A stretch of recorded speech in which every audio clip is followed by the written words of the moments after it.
আসসালামু আলাইকুম। প্রিয় ষষ্ঠ শ্রেণীর শিক্ষার্থী বন্ধুরা, তোমরা কেমন আছো? আশা করি তোমরা খুবই ভালো আছো।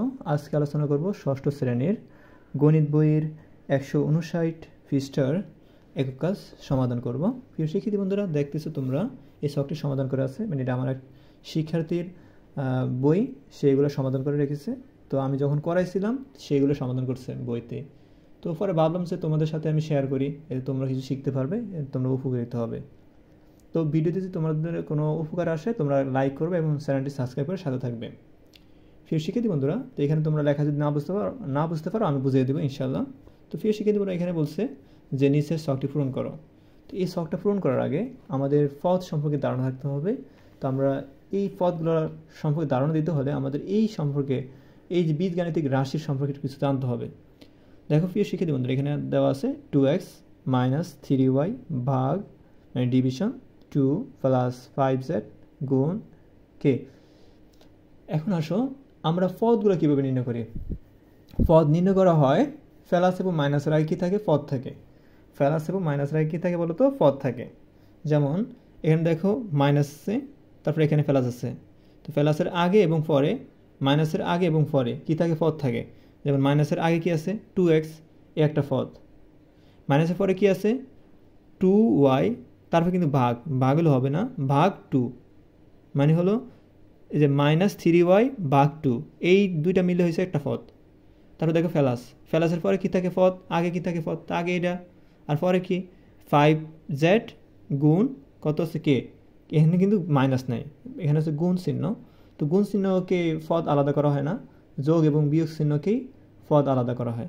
এখন দেখো 5z গুণ k, তো এটা কিন্তু একটা পদ, এই পুরোটা মিলে একটা পদ হয়েছে। তেমনিভাবে এটা পদ, আর এটা একটা পদ, একটা পদ, একটা পদ। এখানে কয়টা পদ বলো তো? 3টা পদ। এর রাশিতে কয়টা পদ? 3টা পদ। একটা পদ, এই 2টা পদ, এই 3টা পদ। আশা করি বুঝতে পারছো। এই যে দেখো এখানে বুঝেছে একটা পদ, 2টা পদ, 3টা পদ বুঝেছে। তো এইগুলো যদি বুঝতে পারো তো ইনশাল্লাহ এগুলো তুমি ভালো বুঝতে পারবে। কোন নম্বর 1, দেখো এখানে x এর 5 গুণ থেকে, মানে x এর 5 গুণ। x এর 5 গুণ মানে কি বলো তো? x এর 5 গুণ মানে হলো 5x। কি হয় বলো তো? 5x। x এর 5 গুণ মানে হলো কি বলো তো? 5x। y এর 3 গুণ, y এর 3 গুণ মানে হলো 3y। বিয়োগ মানে কি বলো তো? এই বিয়োগ চিহ্ন 3। তো y এর 3 গুণ, y এর 3 গুণ মানে হলো 3y। কি বলো তো? 3y। তা বিয়োগ মানে হলো এই বিয়োগ চিহ্ন। তো এখানে বলছি কি? যোগ, বিয়োগ, গুণ, ভাগ চিহ্ন ব্যবহারের মাধ্যমে লেখো। তো আমরা লিখছি 5x গুণ -3y, এই যে এটা।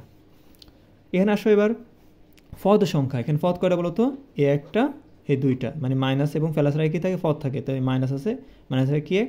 5x আছে, মাইনাসের পরে কী আছে? 3y আছে। তো একটা পদ, দুইটা পদ। কয়টা পদ হচ্ছে বলো তো? 2টা পদ। তো এখানে 2 পদ। দেখো পদ সংখ্যাগুলো, মানে পদগুলো হলো কি? এই 5x, 3y। তারপর দেখো 2 নম্বর, a ও b এর গুণফলের সাথে, মানে a ও b এর গুণফল। তো এর b এর গুণফল কি বলো তো? ab। a ও b এর গুণফল কি? ab। এর সাথে b গুণ করলে ab। গুণফলের সাথে c এর 4 গুণ যোগ, c এর 4 গুণ যোগ, মানে c এর সাথে 4 গুণ মানে কি? 4c। হ্যাঁ, যোগ মানে কি? যোগ মানে প্লাস, এই প্লাস দিবা কত? c এর 4 গুণ মানে হলো 4c। ওকে, তো আমরা লিখতে পারি ab প্লাস 4c। তো এই যে ab প্লাস 4c লিখেছি। পদ সংখ্যা কয়টি বলো তো?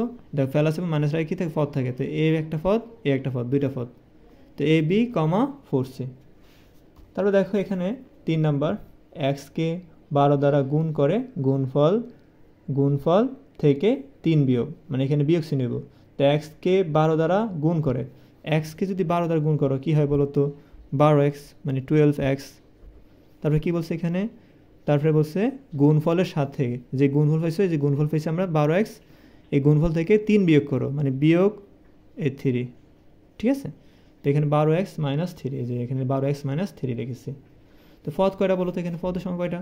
এই একটা মাইনাস এবং প্লাস থেকে পদ থাকে, একটা পদ, একটা পদ। কয়টা পদ হচ্ছে? 2টা পদ।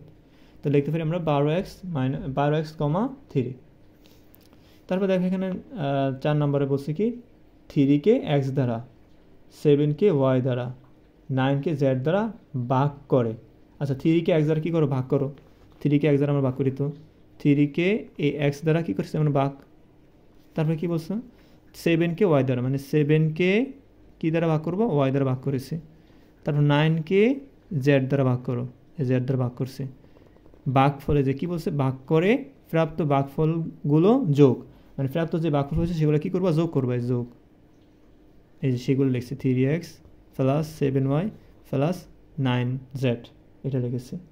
এবারে সেখানে পদ সংখ্যা কয়টি বলো তো, এই প্লাস মাইনাস আগে কী থাকে, পদ থাকে, তো একটা পদ, একটা পদ, একটা পদ, কয়টা পদ হচ্ছে, 3টা পদ, লিখছি 3টা পদ।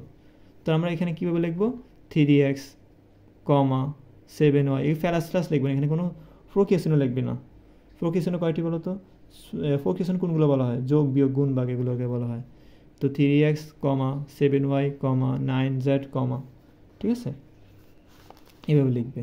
তারপরে দেখো, তারপরে কী বলছে দাও, বি নাম্বার বলছে কি, 5 নম্বরে ফি ও কিউ এর যোগফলকে, মানে ফি ও কিউ এর যোগফল। তো ফি এর কিউর সাথে যোগফল করো কি, ফি ও কিউ এর যোগফল। তো ফি এর সাথে কিউ কী করবা, যোগ করবা, যোগফল দ্বারা ভাগ করবা, মানে ভাগ কি, আর দ্বারা ভাগ করবা, কার দ্বারা ভাগ করবা, আর দ্বারা, আর। তো আমি এই কথাটা আবার এভাবে লিখতে পারি না, যে ফি প্লাস কিউ, ভাগ চিহ্ন এভাবে দিই না আমরা, এই যে এভাবে লিখতে পারি আমরা, ওকে। তো সেইভাবে আমরা লিখছি, ফি কে আর দ্বারা যোগ করছি, তার সাথে ভাগ করছি কত বলো তো, এ আর। তো ফি প্লাস কিউ, এ ভাগ কত, আর। তো আমরা এভাবে লিখতে পারি না, ফি প্লাস কিউ বাই আর। এখন এটা কীভাবে লেখা যায়, তো এখানে পদ কয়টা বলো তো, এখানে পদ হচ্ছে 2টা। কীভাবে পদ 2টা হচ্ছে, দেখো আমরা যখন পদগুলো, এই যে এই পদগুলো নির্ণয় করবো, মানে পদগুলো হলো এটা, এখানে কীভাবে লিখবো আমরা, এখানে লিখবো, দেখো এখানে ফি কে আর দ্বারা ভাগ করা যায়, এই ফেলাসের ফেলাস, এই কিউকে আর দ্বারা ভাগ করা যায়। তো এখানে কয়টা পদ হয়েছে, একটা পদ, আর এখানে একটা 2টা পদ হয়েছে। তো আমরা লিখছি কি, 2টা পদ। তো আমরা কি এখানে কীভাবে লিখতে পারি, ফি ভাগ আর, কিউ ভাগ আর। আশা করি ফি শিক্ষার্থী বন্ধুরা তোমরা এই সবটা বুঝতে পেরেছো। তো যদি না বুঝতে পারো কমেন্টে জানাও।